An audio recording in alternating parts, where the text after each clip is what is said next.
aussi n'ont pas eu le cas de séjour. Et puis là, il faut dire que la Mauritanie est passée, quand je dis la Mauritanie, l'État mauritanien est passé à un niveau élevé de tout ce qui est suivi en flux migratoire. Bien évidemment,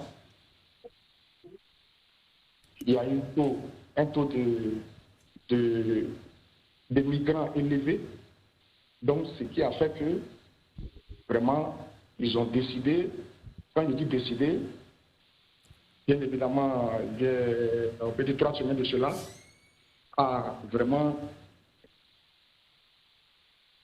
je ne peux pas qualifier le mot, oui, mais passer à une mesure très élevée pour contrôler tous les étrangers qui sont sur le territoire. Très bien. Alors, on a deux informations. C'est pas seulement que la Côte d'Ivoire. OK. C'est tous les étrangers. Très bien. Tous les étrangers, il faut le dire. Alors, Monsieur Hameau, vous nous dites deux choses importantes. La première, c'est que la Mauritanie a lancé une vaste opération à l'effet de recenser les étrangers sur son territoire. Il y a 2 ans. Bien évidemment. De façon gratuite. Est-ce que la communauté ivoirienne vivant en Mauritanie a participé à cette opération? Est-ce que vous avez un point, des chiffres? Bon, bien évidemment, la communauté ivoirienne a participé à cet enrôlement gratuit. On a eu une réunion avec le directeur de la DST où il nous a donné des chiffres des différents pays. Et au niveau de la Côte d'Ivoire, comme information, à cette date de 2022, il nous a informé qu'il y avait 3247 Ivoiriens qui se sont enrôlés. Or, nous sommes plus que ça. Très bien. Alors, les Ivoiriens qui sont au nombre des expulsés, n'ont-ils pas cette carte de séjour ou l'ont-ils? Ils n'ont pas la carte de séjour. Donc la raison est bonne alors. Je veux dire que la raison, ils ne respectent pas les lois du territoire mauritanien. Il faut le dire. Claire. Alors, quel est le next step? Puisqu'ils ne respectent pas les lois du territoire mauritanien, ils n'ont pas les papiers pour rester en Mauritanie, c'est la loi du pays. Qu'est-ce qui est prévu pour qu'ils sortent du territoire? Puisque la Mauritanie demande à ce que ceux qui ne respectent pas cette loi-là puissent sortir du territoire. Qu'est-ce qui est prévu pour ces Ivoiriens-là? Bon, il faut dire que le message est passé. Le message est passé pour tous ceux qui sont en situation irrégulière doivent automatiquement être expulsés. Mais compte tenu de, comme on le dit chez nous, compte tenu de l'accord de 2014 et aussi des affinités entre la Côte d'Ivoire et la Mauritanie, il faut dire que les Ivoiriens sont privilégiés.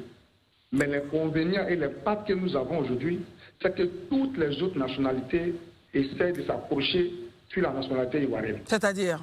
C'est ce problème que nous vivons. C'est-à-dire, oui. Aujourd'hui, on arrête, je préfère la nationalité, oui. X qui n'est pas ivoirien, et qu'on lui demande, il dit il est ivoirien. Il y a une vérification. Aujourd'hui, tout le monde se fait passer pour des ivoiriens. Et quand il demande ses documents, non, j'ai égaré mes documents, non, c'est ceci, c'est cela. Donc, du coup, les autorités, vous voyez un peu, c'est fait de trop, en fait. Très bien. Et là aussi, c'est le moment où on demande aussi à nos autorités vraiment de venir éclaircir cette histoire des Ivoiriens réels sur le territoire mauritanien. Pour savoir qui est ivoirien ou pas. Je parle en connaissance de cause. Oui. Pardon? Pour savoir qui est ivoirien ou pas, qui doit bénéficier de cette mesure de 2014. Effectivement. Alors, est-ce que nous savons, qu'à Nouakchott, il y a une ambassade ivoirienne? On sait qu'elle est positionnée au Sénégal, n'est-ce pas? L'ambassade est au Sénégal, oui. Est-ce que vous avez eu des points avec l'ambassadeur qui est basé au Sénégal? Est-ce que vous avez échangé avec lui? Qu'est-ce qui est fait? Quelles sont les mesures qui sont prises? Récemment, à moins d'une semaine, l'ambassadeur s'est déplacé. Il est venu, il a rencontré l'autorité mauritanienne et il est reparti. Et vous n'en savez pas? Donc, on sait qu'il est en contact. Il est en contact avec le ministère des Affaires étrangères de la Mauritanie et aussi le ministère des Affaires étrangères de la Côte d'Ivoire. Mais aujourd'hui, nous avons un seul problème, c'est qu'on n'a pas nos statuts réels. Puisque l'accord de 2014 dit que nous sommes exemptés de cette histoire de cas de séjour libre circulation. Mais aujourd'hui, puisque c'est une cas de 2014, donc c'est ce qui un peu joue un peu sur la mentalité de la communauté ivoirienne ici. Est-ce que nous sommes inclus dans cette histoire de carte de séjour? Est-ce que nous sommes exclus? On veut au moins un document réel, comme celui de 2014, où on voit bel et bien la signature du ministre des Affaires étrangères de la Côte d'Ivoire et la signature du ministre des Affaires étrangères de la Mauritanie. C'est ce document-là, au moins, qu'on peut brandir aussi aux autorités pour dire voilà, voici un document en bonne et due forme qui dit que nous sommes, en tout cas, exemptés de la carte de séjour. Mais aujourd'hui, nous n'avons pas un document fiable pour pouvoir dire si nous ne devons pas la carte de séjour ou pas.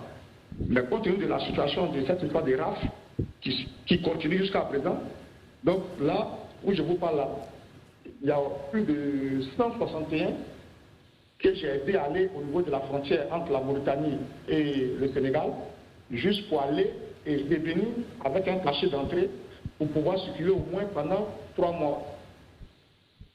Très bien. Et c'est à partir de là, au moins, en attendant qu'au moins aussi nos autorités puissent en tout cas éclaircir la situation. Voilà, tout ce qui est la situation, si vous voulez. Mais actuellement, la psychose est là.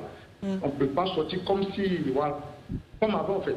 Voilà, quand tu sors, tu risques de te faire rafler et puis bon, voilà. Très bien. Monsieur Amo, merci beaucoup. Je pense qu'on va suivre avec vous la situation de très près. Mais en tout état de cause, hein, suivez les règles du pays pour éviter d'avoir des problèmes.